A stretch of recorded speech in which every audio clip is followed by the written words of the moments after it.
Hello everyone, my name is Okan Sebastian. I'm the COO of AMRA Consulting International. We are a company who offers Microsoft Dynamics 365 for finance and operations, implementation services, business consulting, IT consulting, project management services on a global level. Now, today I'm going to be showing you guys how you can create a new customer in Dynamics 365 for finance and operations system. So as you guys can see, we have already logged into the system. So by navigating to the modules tab, by clicking it, we have to go to accounts receivable, customers, and all customers. So from here, we can see obviously all the customers that have been created into the system. So you can see their account code, the name of the customer, customer group, currencies, telephone numbers, and obviously you can see all different types of columns if you just want to add them. So by coming here, clicking on the right click, insert columns, and you can add all kinds of columns in here if you would want to. But there are so many different types of things that you can add. So whether if we would want to add, for as an example, let's see something in here, like for as an example, the bank account, we would just choose that and update, and it would be added right here.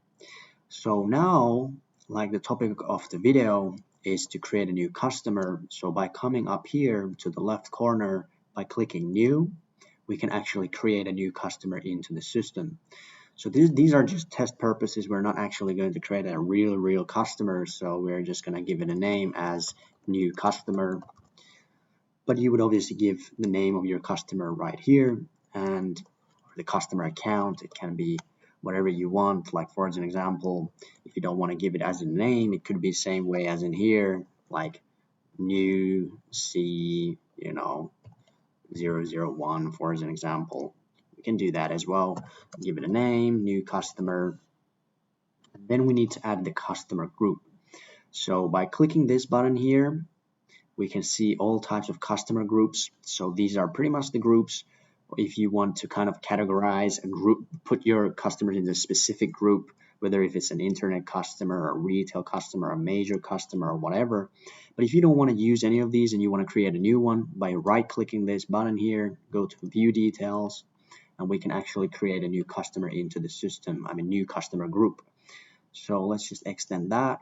So you have the customer group ID in here. So let's click New and make our new one in here. So let's just give it a customer ID, group ID, and then give it a description. For as an example, 2025 new customers, for as an example, right? Just for all of the customers that have been created in 2025 into the system are going to be using this specific customer group. Okay, so then we have the terms of payment. So by clicking this button, we can add them. So net 30, same thing in here, net 30. And again, if you would want to create a new term of payment, just right click, view details, and you can create a new terms of payment. But now we have linked these things on this specific customer group. So if we click save and go back, now that we add the customer group, we're actually going to get the terms of payment here as well, from behind the customer group. So if we come down, now we have the address in here, so we can just give anything in here. If you want to create a new postal code, same thing, right click, view details, but we're just going to use some random one in here. So for an example, let's just use this one, and let's give it a street as well. Street address could be Dream Street 123. And you get all these other things in here added as well. You can add contact information from here if you want to. And then you have your mode of delivery. You can choose it from here. You can create new modes of deliveries here as well. So if you would want to give it specifically as some kind of a mode of delivery, whether if your products are going to be delivered to this customer through air or with a truck or rail or whatever, you can use it from here. But we're not going to be adding anything of those. Delivery terms, same thing. If you want to use a delivery term of custom freight or anything like that, we're not going to use them either. Sales tax groups, source codes, tax system numbers, and stuff like that. So I think that's pretty much it that we're going to be using. So we're just going to save and go to the next step. So once you save it, now if we go back, we can see that the new customer has been added to the list. So if we click the customer, we can get back to the customer view.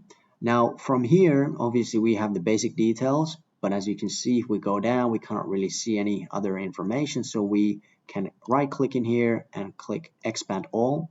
So we will have all the tabs open for this customer.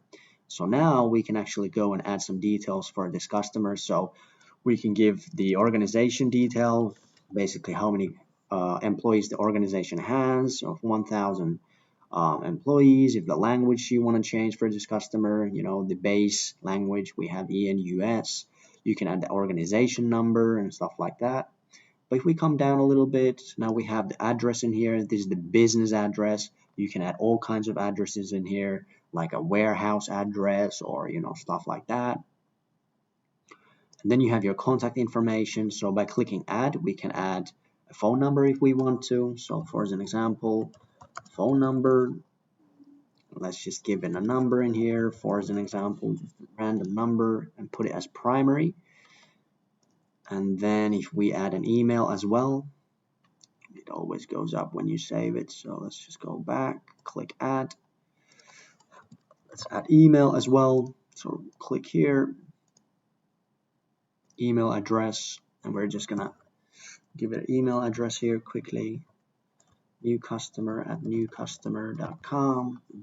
Primary as well. And it's going to change into email here as well. So now that we have given the phone number in here, if we go back and now refresh, the phone number will come in here. Perfect. So let's get back into the customer. And now if we go back down a little bit more, we can get the miscellaneous details. Well, we're not going to be really adding anything in here, but if you would want to give some miscellaneous details in here, you can do that. You can give some sales demographics, who is responsible for the sales and all that kind of stuff. Credit and collections. So basically, if this customer has some kind of a credit limits, we can add it in here. So let's give it, for as an example, 100,000 credit limit, meaning that this customer cannot use credit more than 100K.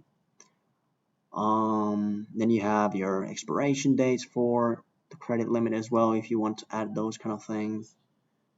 Then we come down a little bit more to sales order defaults. So here we have the charges group. If you have some kind of specific charges for the sales order, it could be, for as an example, the transport charges or, stuff like that.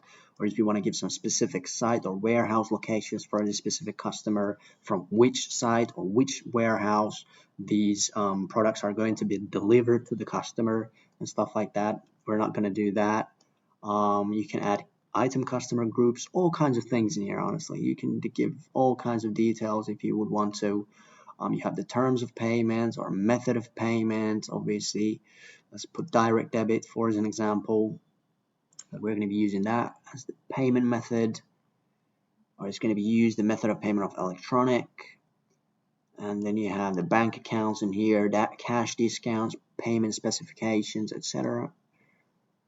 And then we have our financial dimensions. Now we can talk about these later on some other video, but what for the financial dimensions are for, they're used for the accounting purposes to actually kind of, track on, to give specific financial dimensions in order to really kind of track the accounting side of things, to really know which business unit was for this transaction, or which cost center, which department, or which item group, or which project are actually related to this specific customer, so that when the transactions are made, you can see exactly for that which business unit is involved, or which cost center and all of that. So for the accounting purposes, it's actually really good to use the financial dimensions if you would want to.